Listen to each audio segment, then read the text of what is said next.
तो हेलो दोस्तों, आज हम एक पतंग जो हम उड़ाते हैं उसके हम लगभग 80 फीट टेल है पूंछ लगाकर उसको उड़ाने वाले हैं। इसको देखने में बहुत ही मजा आएगा। इंटरेस्टिंग वीडियो है तो एंड तक बने रहे। चलिए स्टार्ट करते हैं।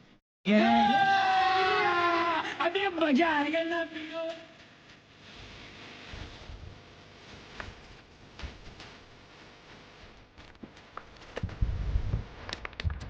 और देख सकते हैं गाइस, हमारा पतंग उड़ चुका है।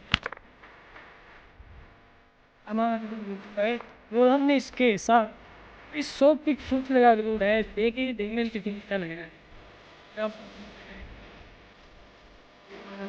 इसकी वाली ये पूरे सोप हमारे क्या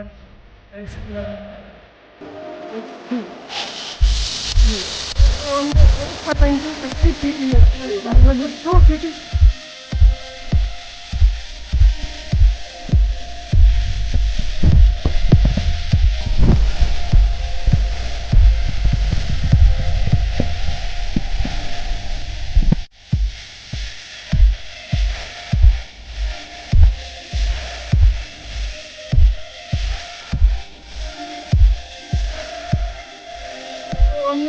Pasang